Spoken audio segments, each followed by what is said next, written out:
BJP विधायक मस्जिदों में घुसकर काटने मारने की धमकी दे रहा, तेजस्वी यादव का बड़ा आरोप। भाजपा सांसद नारायण राणे के पुत्र नितेश राणे के विवादास्पद बयान के बाद नेता प्रतिपक्ष तेजस्वी यादव भड़क गए।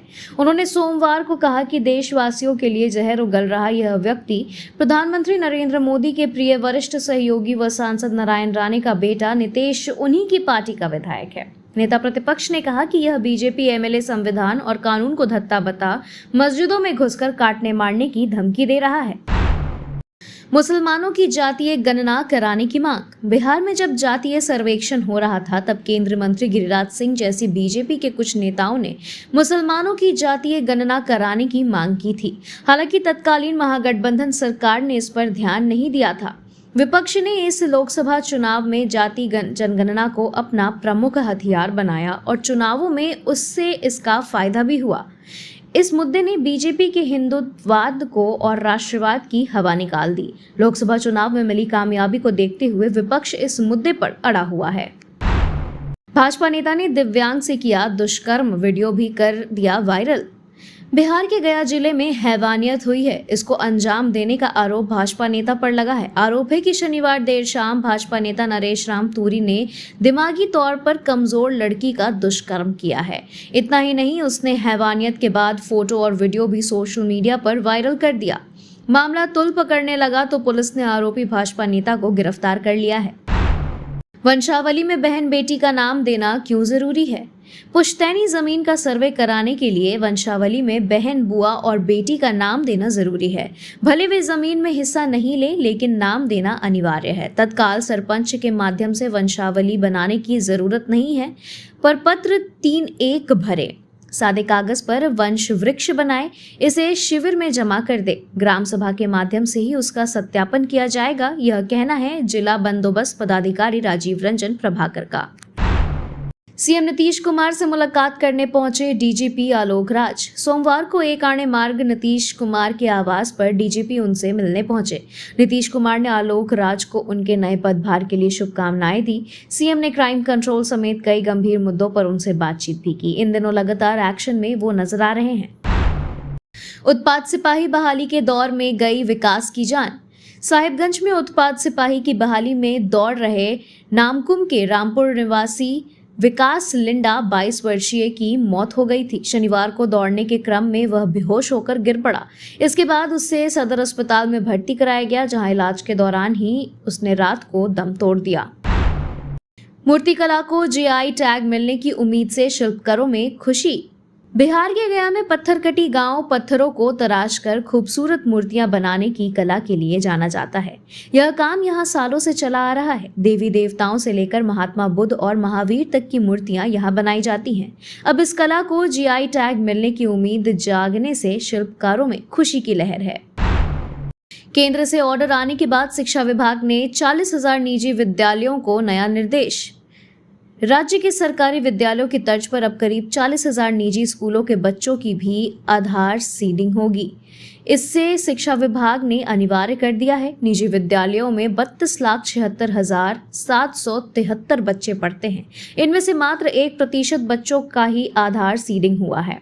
आधार सीडिंग से निजी विद्यालयों में नामांकित बच्चों का डाटा संग्रह करने में शिक्षा विभाग को मदद मिलेगी। अशोक चौधरी के भूमिहार वाले बयान पर भड़के बीजेपी नेता। कहा, जेडीयू नेता और बिहार सरकार में मंत्री अशोक चौधरी की तरफ से दिया भूमिहार पर बयान पर सियासत पूरी तरीके से गर्मा चुकी है। लगातार सियासी हलकों में बयान आ रहे हैं। कुछ लोग सपोर्ट कर रहे हैं तो कुछ लोग विरोध कर रहे हैं। अब बीजेपी के भूमिहार नेता और पूर्व मंत्री सुरेश शर्मा ने अशोक चौधरी पर जमकर बरसे हैं। उन्होंने कहा कि भूमिहार अन्नदाता हैं, इन्हीं के उपजाए अन्न से सबका भरण पोषण होता है। अशोक चौधरी ने जो कहा बेहद शर्मनाक है, उन्हें माफी मांगनी चाहिए। तेजस्वी यादव बिहार भ्रमण पर निकले। पिछली कई यात्राएं रही अधूरी, उसे पूरा करेंगे।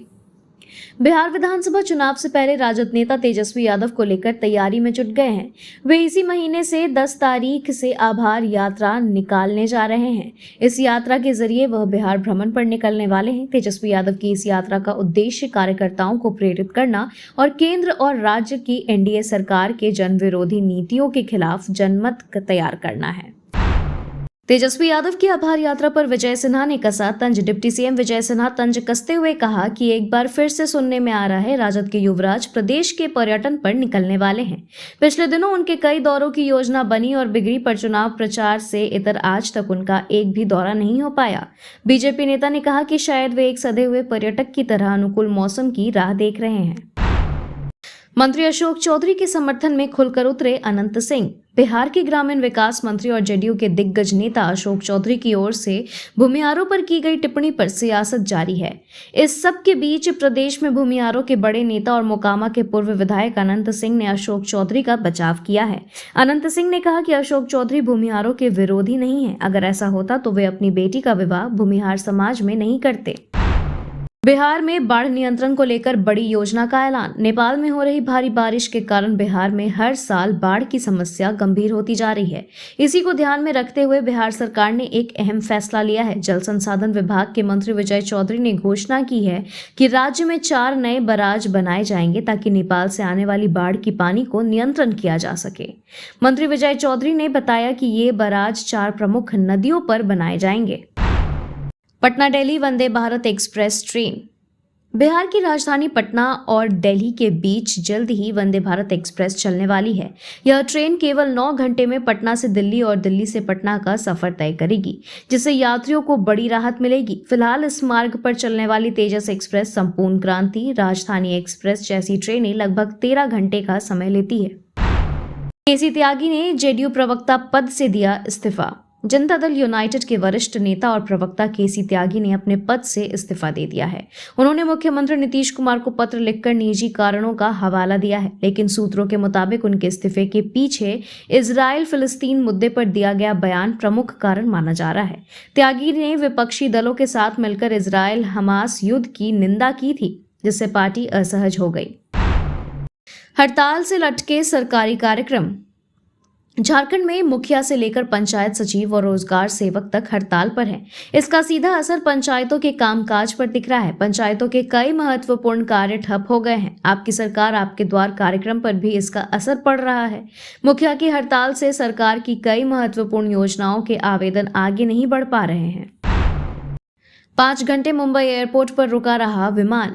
मुंबई से रांची के लिए उड़ान भरने को तैयार इंडिगो एयरलाइंस का विमान मुंबई एयरपोर्ट पर एक छिपकली के वजह से 5 घंटे से अधिक समय तक रुका रहा। झारखंड विधानसभा चुनाव के लिए जल्द उम्मीदवार तय करेगी कांग्रेस। अखिल भारतीय कांग्रेस कमेटी के महासचिव व संगठन प्रभारी केसी वेणुगोपाल के साथ झारखंड प्रदेश कांग्रेस कमेटी के अध्यक्ष केशव महतो कमलेश, राज्य सरकार के मंत्री और विधायक दल के नेता डॉक्टर रामेश्वर उरांव, मंत्री बन्ना गुप्ता, डॉक्टर इरफान अंसारी, दीपिका पांडे सिंह ने एआईसीसी मुख्यालय में विधानसभा चुनाव को लेकर एक बैठक की है। बैठक में कहा गया कि स्क्रीनिंग कमेटी जल्द प्रत्याशी चयन करेगी। कहा गया कि जल्द पॉलिटिकल अफेयर्स कमेटी की बैठक होगी।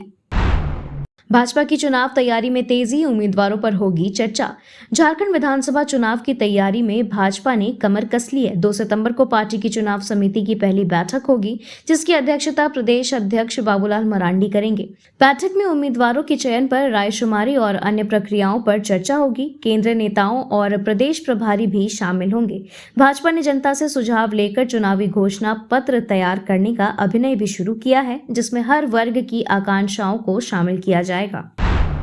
पेंशन स्वीकृति में देरी पर वित्त सचिव गंभीर। झारखंड में सरकारी कर्मियों के पेंशन प्रपत्र एजी कार्यालय में 3 महीने की देरी से पहुंच रहे हैं, जिससे पेंशन मिलने में देरी हो रही है। करीब 47% प्रपत्र नियत समय से अधिक देरी से भेजे गए हैं। वित्त सचिव ने इस देरी को गंभीरता से लेते हुए संबंधित अधिकारियों को समय सीमा का पालन करने का निर्देश दिया है। अनुपालन न करने पर वेतन रोकने की चेतावनी भी दी गई है। Thank you so much for watching this video. Don't forget to like, comment, share, and subscribe.